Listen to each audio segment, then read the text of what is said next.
ಕೈ ಬಂದ ತುತ್ತು ಬಾಯಿ ಬರ್ದೆ ಹೋಯ್ತು. ಜಗದೀಶು ನನಗೆ ಮಾತ್ರ ಸ್ವಂತ ಅನ್ಕೊಂಡಿದ್ದೆ.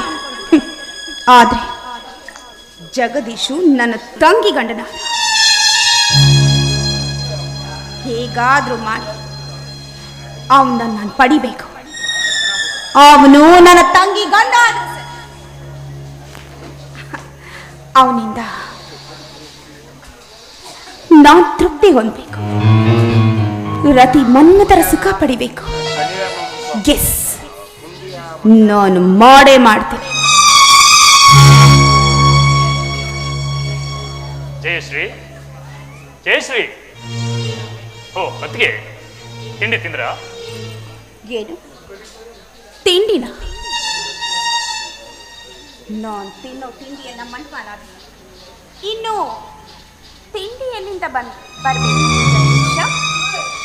ಅತ್ತಿಗೆ, ನಿಮ್ಮ ಒಗಟಿನ ಮಾತುಗಳನ್ನ ಬಿಟ್ಟು ಅದೇನು ಅಂತ ನೇರವಾಗಿ ಹೇಳ್ಬಾರ್ದು. ಯಾಕೆ ನನ್ನ ಮಾತು ನಿನಗೆ ಅರ್ಥನೇ ಆಗ್ತಿಲ್ವಾ? ಕಾಲೇಜಲ್ಲಿ ಓದ್ಬೇಕಾದ್ರೆ ನನ್ನನ್ನು ಪ್ರೀತಿಸಿ ನನ್ನೇ ಮದುವೆ ಹಾಕ್ತೀನಿ ಅಂತ ಮಾತು ಕೊಟ್ಟು ಕೊನೆಗೇನ್ ಮಾಡ್ತೀನಿ? ತಂಗಿ ಕೈ ಪರವಾಗಿಲ್ಲ, ನೀನು ನನ್ನ ತಂಗಿ ಗಂಡ ಆದ್ರೂ ಸರಿ. ನಿನ್ನಿಂದನೇ ನಾನು ರತಿ ಸುಖ ಪಡ್ತೀನಿ. ಏನ್ ಮಾತು ಅಂತ ಆಡ್ತಾ ಇದ್ದೀರಾ? ಕಾಲೇಜು ದಿನಗಳಲ್ಲಿ ನಾನು ನೀವು ಪ್ರೇಮಿಗಳಾಗಿದ್ದು ನಿಜ. ಆದ್ರೆ ಮದುವೆ ಮಂಟಪದಲ್ಲಿ ನಿಮ್ಮ ತಂಗಿಯ ಪರಿಸ್ಥಿತಿ ಏನಾಗಿತ್ತು ಅಂತ ಸ್ವಲ್ಪ ಯೋಚನೆ ಮಾಡಿ. ಅದಕ್ಕೆ ನಡೆದದ್ದನ್ನೆಲ್ಲ ಒಂದು ಕೆಟ್ಟ ಕನಸು ಅಂತ ಮರೆತು ನನ್ನನ್ನ ನಿಮ್ಮ ಮೈದುನ ಅಂತ ಪ್ರೀತಿಯಿಂದ ಮಾತನಾಡಿಸಿ.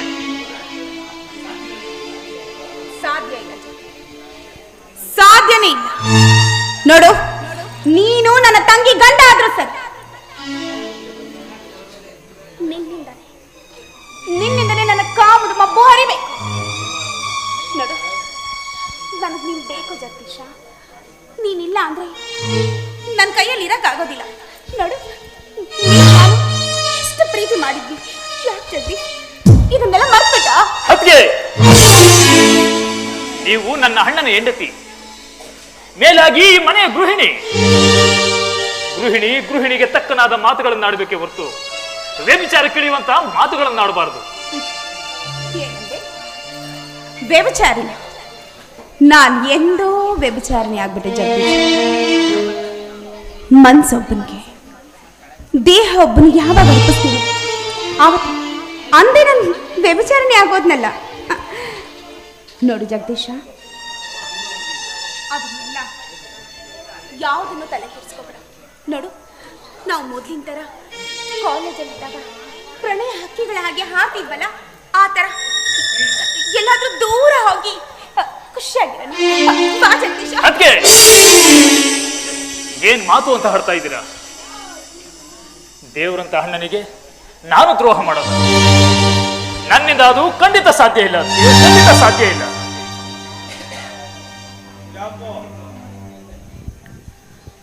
ನಾನು ನಿಮ್ಮ ಅಣ್ಣನಿಗೆ ದ್ರೋಹ ಮಾಡುವಂತ ಏನು ಹೇಳ್ತಾ ಇದ್ದೆ? ನೀನು ನಿಮ್ಮ ಅಣ್ಣನ ಕಣ್ಣಿಗೆ ಒಳ್ಳೆ ತಮ್ಮನಾಗಿರು. ನಾನು ಒಳ್ಳೆ ಹೆಂಡತಿಯಾಗೇ ಇರ್ತೀನಿ. ಆದರೆ ಯಾರು ಇಂದಿರೋ ಸಮಯದಲ್ಲಿ ಮಾತ್ರ ನಾವಿಬ್ರು ಪ್ರೇಮಿಗಳಾಗಿರುವ. ಬಾ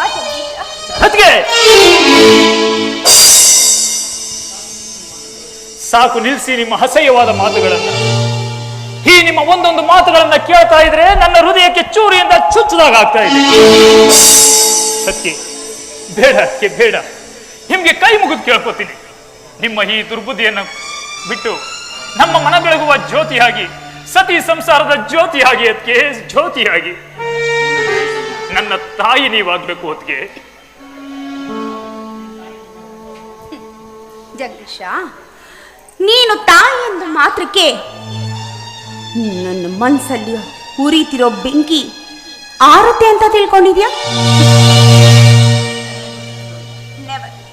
ನೋಡು, ಚೆನ್ನಾಗಿ ಯೋಚನೆ ಮಾಡಿ. ಹೆಣ್ಣು ಹೊಲಿದ್ರೆ ನಾರಿ, ಅದೇ ಮುನಿದ್ರೆ ಮಾರಿ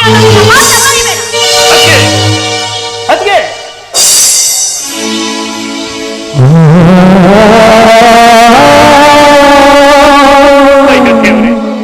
ನಮ್ಮ ಹತ್ಯೆಗೆ ಯಾಕಪ್ಪ ಈ ತರ ದುರ್ಬುದ್ಧಿಯನ್ನು ಕೊಟ್ಟು? ಬೇಡ ತಂದೆ, ಬೇಡ. ಅವಳ ಮನಸ್ಸಿನಲ್ಲಿ ಹುಟ್ಟಿರುವ ದುರ್ಬುದ್ಧಿಯನ್ನು ಹರಿಸಿ ಸದ್ಬುದ್ಧಿಯನ್ನು ಕೊಡು ತಂದೆ, ಸದ್ಬುದ್ಧಿಯನ್ನು ಕೊಡು.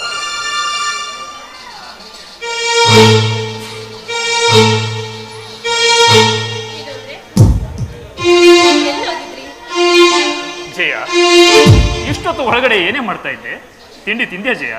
ನಿಮ್ಮನ್ ಬಿಟ್ಟು ನಾನು ಯಾವತ್ತಾದ್ರೂ ತಿಂಡಿ ತಿಂದಿದ್ದೀನ? ಅದಿರ್ಲಿ, ನೀವು ಕಾಲೇಜಾಗಿ ಬಿಟ್ಬಿಟ್ರಿ? ಏಕೆ ಅಂದ್ರೆ ಈ ನನ್ನ ದಂತದ ಗೊಂಬೆಯನ್ನ ನೋಡ್ಕೋಬೇಕಲ್ವೇನೆ, ಅದಕ್ಕೋಸ್ಕರ ಕಾಲೇಜ್ ಬಿಟ್ಟು ಬಂದೆ ಕಣೆ. ಅಲ್ಲ ರೀ, ನನ್ನನ್ನ ನೋಡ್ಕೊಳ್ಳೋದಕ್ಕೆ ಈ ಮನೆಯಲ್ಲಿ ಅಕ್ಕ, ಭಾವ, ಮಾವ ಎಲ್ಲರೂ ಇದ್ದಾರಲ್ಲ? ಎಲ್ಲರೂ ಇದ್ದಾರೆ ಜಯ, ಆದ್ರೆ ನಿನ್ ಪಕ್ಕ ನಾನಿದ್ದಾಗ ಆಗುತ್ತೇನೆ. ಅದಲ್ಲದೆ ಜಯ, ಆ ದೇವರು ನಮ್ಗೆ ಏನೇ ಕಮ್ಮಿ ಮಾಡಿದ್ದಾನೆ. ನಾವೇ 4 ಜನಕ್ಕೆ ಕೊಡುವಷ್ಟು ಶಕ್ತಿ ಕೊಟ್ಟಿದ್ದಾನೆ. ಅಣ್ಣನ ಬಿಸ್ನೆಸ್ ನೋಡ್ಕೊಂಡು, ವ್ಯವಸಾಯ ಮಾಡಿಕೊಂಡು ಆರಾಮಾಗಿ ನಿನ್ ಜೊತೆ ಇಲ್ಲೇ ಇದ್ಬಿಡೋಣ ಅಂತ ಕಣೆ. ಈ ಕುರುಡಿ ಕೈ ಹಿಡ್ದು ನಿಮ್ ಬಾಳು ಸುಮ್ಮನೆ ತಿಳಿನೀರಾಗೋಯ್ತಲ್ರಿ. ಎಲ್ಲಿ ಶನಿಯಾಗಿ ಕೂತಿದ್ದೋ ನಿಮ್ ಬಾಳ್ಗೆ ನಾನು ಈ ರೀತಿ ಬರೋದಕ್ಕೆ. ಹೇ ಜಯ, ಯಾಕೆ ಹೇಳ್ತೀಯ? ಒಂದು ಹೆಣ್ಣಿಗೆ ಒಂದು ಗಂಡು ಅಂತ ಆ ದೇವರೇ ಸೃಷ್ಟಿ ಮಾಡಿರ್ತಾನೆ ಕಣೆ. ಹಾಗೆ ನನಗೆ ನೀನು, ನಿನಗೆ ನಾನು. ಜಯ, ಗೃಹಿಣಿಯಾದವಳು ಯಾವತ್ತೂ ಮನೆಯಲ್ಲಿ ಕಣ್ಣೀರಾಗ್ಬಾರ್ದು ಕಣೆ. ನಗ್ನಗ್ತಾ ಮನೆಯಲ್ಲಿ ಗೃಹಿಣಿಯಾದವಳು ಓಡಾಡ್ಕೊಂಡಿದ್ರೆ ಆ ಮನೆಯಲ್ಲಿ ಲಕ್ಷ್ಮಿ ತಾಂಡವ ಆಡ್ತಾ ಇರ್ತಾಳೆ. ಎಲ್ಲಿ ಸ್ವಲ್ಪ ನಗು, ಹಾಗೆ ಹೀಗೆ ಸದಾ ನಗ್ನಗ್ತಾ ಇರ್ಬೇಕು ಕಣೆ. ಅದೇ ನನ್ನ ಆಸೆ.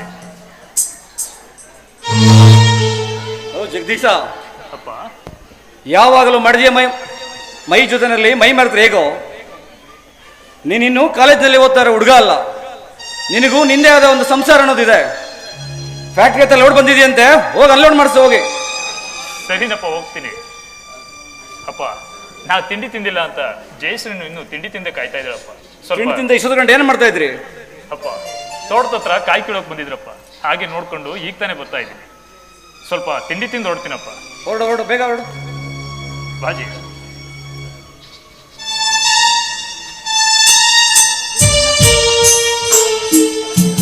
ರುದ್ರೇಶ, ರುದ್ರೇಶ.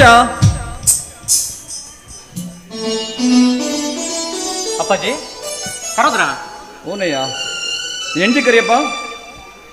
ರಾಜಿ, ರಾಜಿ ಬಾರಲ್ಲ, ಅಪ್ಪ ಕರೀತಾ ಇದ್ದಾರೆ. ಏನಪ್ಪ ಬಿಸ್ನೆಸ್ ಎಲ್ಲ ಹೇಗೆ ನಡೀತಾ ಇದೆ? ಅಪ್ಪ, ದೇವ್ರ ದಯೆಯಿಂದ ನಮ್ಮ ಬಿಸ್ನೆಸ್ಸು ತುಂಬ ಚೆನ್ನಾಗಿ ನಡೀತಾ ಇದೆ. ಅದು ಅಲ್ಲದೆ ನಮಗೆ ಹೋದ ವರ್ಷಕ್ಕಿಂತ ಈ ವರ್ಷ ಪ್ರಾಫಿಟ್ ಜಾಸ್ತಿ ಬಂದಿದೆಯಪ್ಪ. ಅಪ್ಪ, ನಿಮ್ಮನ್ನು ಕೇಳ್ದೇನೆ ಒಂದು ನಿರ್ಧಾರ ಮಾಡಿದ್ದೀನಪ್ಪ. ಏನಯ್ಯ ಅದು? ಏನೂ ಇಲ್ಲ ಅಪ್ಪ, ಹೋದ ವರ್ಷಕ್ಕಿಂತ ನಮಗೆ ಈ ವರ್ಷ ಫ್ಯಾಕ್ಟ್ರಿಲಿ ತುಂಬ ಲಾಭ ಬಂದಿದೆ. ಹಾಗಾಗಿ ಆಯುಧ ಪೂಜೆ ಹಬ್ಬಕ್ಕೆ ಹೋದ ವರ್ಷಕ್ಕಿಂತ ಈ ವರ್ಷ ಸ್ವಲ್ಪ ಜಾಸ್ತಿ ಬೋನಸ್ ಕೊಡೋಣ ಅಂದ್ಕೊಂಡಿದ್ದೀನಪ್ಪ. ಕೊಡಯ್ಯ, ಅವರಿಂದ ತಾನೇ ನಾವು ಮುಂದೆ ಬಂದಿರೋದು. ಕೊಡು, ಅವರು ಚೆನ್ನಾಗಿರಲಿ. ಸರಿನಪ್ಪ. ಏನಿಲ್ಲ ಮಾರಾಜಶ್ರೀ, ಇನ್ನು ಮುಂದೆ ನಮ್ಮ ಮನೆ, ಫ್ಯಾಕ್ಟ್ರಿ, ವ್ಯವಹಾರ ಎಲ್ಲವನ್ನು ನೀನೇ ನೋಡ್ಕೋಬೇಕಮ್ಮ. ಏಕೆಂದರೆ ನನಗೂ ವಯಸ್ಸಾಯ್ತಲ್ವ, ವಿಶ್ರಾಂತಿ ತಗೋಬೇಕು ಅಂತ ತೀರ್ಮಾನ ಮಾಡಿದ್ದೀನಮ್ಮ. ಮಾವ, ನಾನು ಹೀಗೆ ಹೇಳ್ತೀನಿ ಅಂತ ಬೇಜಾರು ಮಾಡ್ಕೋಬೇಡಿ. ನಾಳೆ ದಿವಸ ಏನಾಗುತ್ತೋ ಯಾರಿಗಾದ್ರೂ ಗೊತ್ತಿರುತ್ತಾ? ಅಲ್ಲ ಅಲ್ವಾ? ಅವ್ರವ್ರ ಜವಾಬ್ದಾರಿ ಅವ್ರವ್ರಿಗೆ ಕೊಟ್ರೆ ಚೆನ್ನ ಅಲ್ವಾ ಮಾವ? ನೋಡಮ್ಮ, ನೀನು ಮನೆಗೆ ಇರಿ ಸೊಸೆ, ನೀನೇ ಹೀಗಂದ್ರೆ ಹೇಗಮ್ಮ? ತಗೋ ಈ ಕೀನ. ಮಾವ,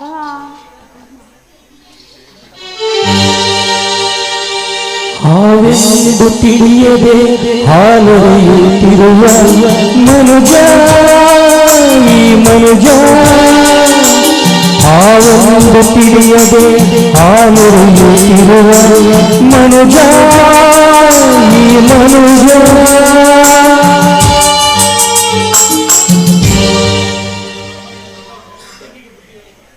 ನೋಡಮ್ಮ, ನಿನ್ನ ತಂಗಿ ಏನು ಬೇರೆಯವಳ?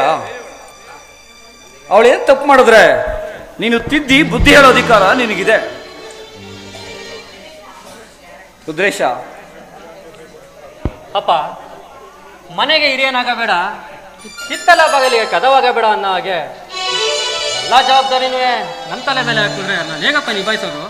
ಲೇ, ನೀನು ಮನೆಗೆ ಹಿರಿಮಗ ಆಗಿ ನೀನೇ ಹೀಗಂದ್ರೆ ಹೇಗೋ?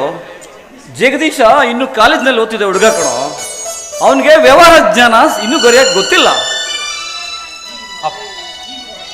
ಈಗಿರುವಾಗ ಮನೆ ಜವಾಬ್ದಾರಿನ ನೀ ತಗೊಳ್ಳೋದ್ರಲ್ಲಿ ತಪ್ಪೇನಿದೆ? ಅಪ್ಪ, ಸಂಸಾರ ಎನ್ನುವುದು ಸಾಗರ ಇದ್ದ ಹಾಗೆ, ಆ ಸಾಗರದಲ್ಲಿ ಬೇಕಾದ್ರೆ ಈಜಬಲ್ಲೆ, ಆದರೆ ಈ ಸಂಸಾರ ಎನ್ನೋ ಸಾಗರದಲ್ಲಿ ನನ್ನಿಂದ ಈಜಲು ಸಾಧ್ಯವಿಲ್ಲ ಅಪ್ಪ. ಸಂಸಾರ ಅನ್ನೋದು ಒಂದು ರಥ ಇದ್ದ ಹಾಗೆ, ಗಂಡು ಹೆಣ್ಣು ಎರಡು ರಥಕ್ಕೆ ಎರಡು ಚಕ್ರಗಳಿದ್ದ ಹಾಗೆ. ಒಂದು ಹಿಂದೆ ಹೋಗಿ ಒಂದು ಮುಂದೆ ಬಂದ್ರೆ ಚಕ್ರ, ಜೀವನ ಚಕ್ರ ಮುಂದೆ ಹೋಗಲ್ಲಪ್ಪ. ಗಂಡು ಹೆಣ್ಣು ಸರಿ ಸಮನಾಗಿ ಮುಂದೆ ಸಾಗಿದ್ರೆ ಮಾತ್ರ ನಮ್ಮ ಸಂಸಾರ ಎಂಬ ಚಕ್ರ ಮುಂದೆ ಹೋಗುತ್ತೆ. ಹಾಗಾಗಿ ನೀನು ಈ ಮನೆ ಜವಾಬ್ದಾರಿ ತಗೊಂಡು ಮುನ್ನಡೆಸಬೇಕಾಗಿದ್ದು ನಿಮ್ಮ ಕರ್ತವ್ಯಪ್ಪ. ನೋಡಮ್ಮ ರಾಜಶ್ರೀ,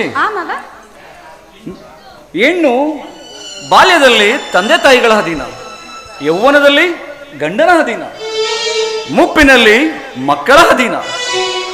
ನೀವು ಈ ಮನೆ ಜವಾಬ್ದಾರಿಗಳನ್ನ ವಹಿಸ್ಕೊಂಡು ನಿಮ್ಮ ಗಂಡಂದಿರ ಗೌರವವನ್ನು ಉಳಿಸ್ಬೇಕಾಗಿರೋದು ನಿಮ್ಮ ಕರ್ತವ್ಯ ಕಣಮ್ಮ. ಮಾವ, ಪರವಾಗಿಲ್ಲ. ಈ ಪ್ರಪಂಚದ ಮಾವ, ನೀವು ನನಗೆ ಕೊಟ್ಟಿರೋ ಈ ಜವಾಬ್ದಾರಿನ ನಾನು ಶಕ್ತಿ ಮೀರಿ ನಡೀತೀನಿ. ಹೌದಮ್ಮ, ಶಕ್ತಿ ಮೀರಿ ನೀನು ಪ್ರಯತ್ನ ಮಾಡಬೇಕು. ಯಾಕಂದ್ರೆ ಇವತ್ತು ಹೆಣ್ಣು ಯಾವುದೇ ರಂಗದಲ್ಲಾದರೂ ಗಂಡಿಗೆ ಸರಿಸಮನಾಗಿ ನಿಂತಿದ್ದಾಳೆ. ರಾಜಕೀಯ ಆಗಿರ್ಬೋದು, ಶೈಕ್ಷಣಿಕ ಸಂಸ್ಥೆಗಳನ್ನ ನಡೆಸೋ ಗತ್ತು ಕೂಡ ಹೆಣ್ಮಕ್ಳಿಗಿದೆ. ಇವತ್ತು ನೋಡಿ, ನಮ್ಮ ಸರ್ಕಾರದಲ್ಲಿ ಹೆಣ್ಮಕ್ಳು ಕೂಡ ಮಿನಿಸ್ಟರ್ಗಳಾಗಿದ್ದಾರೆ.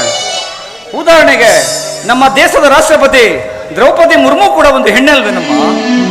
ದೇಶವನ್ನು ನಡೆಸುವಂತ ಶಕ್ತಿ ಹೆಣ್ಣಿಗಿದ್ದ ಮೇಲೆ ನಿನಗೆ ಸಂಸಾರ ನಡೆಸೋ ಶಕ್ತಿ ಇಲ್ವೇನಮ್ಮ? ಪರವಾಗಿಲ್ಲ ಮಾವ, ಈ ಸಮಾಜದ ರೀತಿ ನೀತಿಗಳನ್ನೆಲ್ಲ ಚೆನ್ನಾಗಿ ತಿಳ್ಕೊಂಡಿದ್ದೀರಾ. ನಿಮ್ಮಂತವ್ರ ಮನೆ ಸೊಸೆಯಾಗಿ ಬಂದಿರೋದು ನನ್ನ ಪುಣ್ಯ. ನೋಡಮ್ಮ, ಪ್ರಪಂಚದ ರೀತಿ ನೀತಿಗಳನ್ನ ಕಣ್ಣಿಂದ ನೋಡಿ ತಿಳಿಬೇಕಮ್ಮ. ಅವರು ಇವರು ಹೇಳ್ಕೊಟ್ಟ ಮಾತಿನಿಂದಲ್ಲಮ್ಮ. ಒಂದು ವೇಳೆ ಚಾಡಿ ಮಾತಿನಿಂದ ನಾವು ಏನೇನು ಮಾಡಿದ್ರು ಕೂಡ ನೀರಿನ ಮೇಲಿನ ಗುಳ್ಳೆ ನಂಬಿ ಒಳಗೆ ಹಾರ್ದಂಗಾಗುತ್ತಮ್ಮ. ನಮ್ಮ ಬುದ್ಧಿಶಕ್ತಿಯಿಂದ ಮಾತ್ರ ನಾವು ಜೀವನ ನಡೆಸ್ಬೇಕಮ್ಮ. ಓ ಜಗದೀಶ, ಜಗದೀಶನ್ನ ಫ್ಯಾಕ್ಟ್ರಿ ಹತ್ರ ಹೋಗಿ ಹೇಳಿದ್ದೆ ಕಣೋ. ಅಲ್ಲಿ ಹೋಗಿ ಏನು ಮಾಡ್ತಿದ್ದಾನೋ ಏನೋ, ಸ್ವಲ್ಪ ಹೋಗಿ ನೋಡ್ತೀನಪ್ಪ. ಸರಿನಪ್ಪ. ತಿಂಡಿ ತಿಂದೇನಪ್ಪ? ಇನ್ನೂ ಇಲ್ಲಪ್ಪ.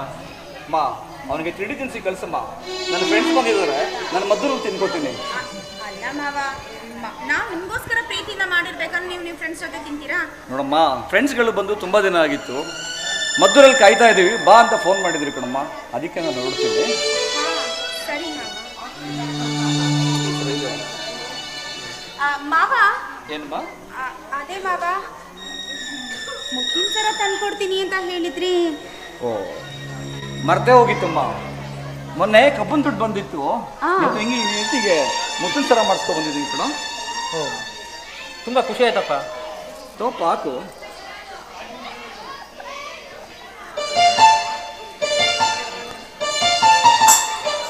ಮಾವ, ಈ ತರ ನೀವು ಕೊಡೋ ಗಿಫ್ಟು ತುಂಬಾ ಚೆನ್ನಾಗಿರುತ್ತೆ. ಥ್ಯಾಂಕ್ಸ್ ಮಾವ. ಮಾವ, ಆಶೀರ್ವಾದ ಮಾಡಿ. ನೂರು ಕಾಲ ಚೆನ್ನಾಗಿ ಬಾಳು ಮಗ.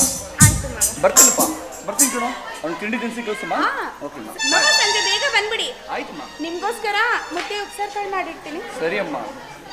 ನನ್ನ ಹೆಂಡತಿಗೆ ನಾನು ಹೇಳ್ತಾ ಇದ್ದೆ, ಒಂದು ಹೆಣ್ಮಗು ಬೇಕು, ಒಂದು ಹೆಣ್ಮಗು ಬೇಕು ಅಂತ.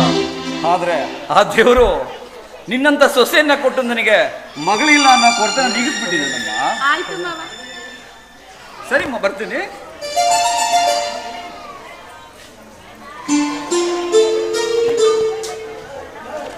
ಬಾರಿ ನನ್ನ ಮುದ್ದಿನ ರಾಣಿ. ರೀ, ಏನ್ರಿ ಇದು ಹಗ್ಲೇ ಶುರು ಮಾಡ್ಕೊಂಡಿದ್ದೀರಾ ಅನ್ಸುತ್ತೆ? ಅಪ್ಪ ಹೇಳಿ ಕೇಳ್ದೇನೆ, ಕೇಳಿಸ್ಕೊಂಡೆ. ನೀನು ಯಾವಾಗಲೂ ನಮ್ಮ ಸೇವೆನೇ ಮಾಡ್ತಾ ಇರ್ಬೇಕು. ಆಸೆ ನೋಡ ಆಸೆ. ಅಪ್ಪ ಹೇಳಿದ್ದು ಮನೆ ಕೆಲಸ ಮಾಡೋದಕ್ಕೆ ನಿಮ್ ಸೇವೆ ಮಾಡ್ಕೊಂಡು ಕೂತ್ಕೋತಾರಂತೆ. ಅದ್ರಲ್ಲೂ ನನ್ ದೊಡ್ಡ ಜವಾಬ್ದಾರಿ ಕೊಟ್ಟಿದ್ದಾರೆ, ಇದನ್ನ ನಿಭಾಯಿಸೋದು ಬೇಡವಾ?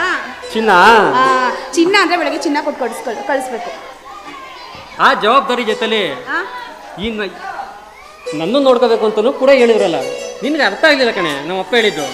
ಓ ರೀ, ನಾನು ಮರ್ತಿದ್ದೆ. ನಿಮಗೋಸ್ಕರ ಬಿಸಿ ಬಿಸಿ ಬೇಗ ಮಾತು ಮಾಡಿ ಬನ್ನಿ. ಆದಷ್ಟು ಬೇಗ ತಣ್ಣಗಾಗೋದಕ್ಕಿಂತ ಮುಂಚೆ ಕೈ ಕಾಲು ತೊಳ್ಕೊಂಡು ಬಂದ್ಬಿಡಿ. ಬನ್ನಿ. ಆ ಬಿಸಿಬೇಳೆ ಬಾತ್ಗಿಂತ ನಿನ್ನ ಮೈ ಬಿಸಿನೇ ನನಗೆ ಇಷ್ಟ ಆಗ್ತದೆ. ರೀ ಅವನ್ನೆಲ್ಲ ನೋಡ್ತಿದ್ದಾರೆ, ಬೇಡ ಎಲ್ಲ ನೈಟ್ ಇಟ್ಕೊಳ್ಳೋಣ, ಇವಾಗ ಬಿಡಿ. ಆಯಿತು, ನಂಗೆ ನ್ಯಾಚುರಲ್ ಆಗುತ್ತೆ. ಬಂದರೆ ಯಾರು ಬರ್ತಾರೆ? ಬಾರೆ ಬಂದರೆ ನೀನು ತಂಗಿ ಬರಬೇಕು. ಅವಳಿಗೂ ಕಣ್ಣು ಕಾಣೋದಿಲ್ಲ, ಬಂದರೂ ತಾನೇ ಏನು ನೋಡ್ತಾಳೆ? ಅಂದಳ ಆಲಿಂಗನ ಬಯಸೋ ಅವ್ರ ಜೋಡಿಯಲ್ಲಿ ರತಿ ಮನ್ಮಥರಾಗಿರೋ ನಮ್ಮಿಬ್ಬರ ಜೋಡಿಯಲ್ಲಿ ಅಲ್ವಾ? ಹಬ್ಬಬ್ಬ, ನಿನಗೆ ಮಾತು ಕಲ್ಸಕ್ಕಾಯ್ತದ ಚಿನ್ನ?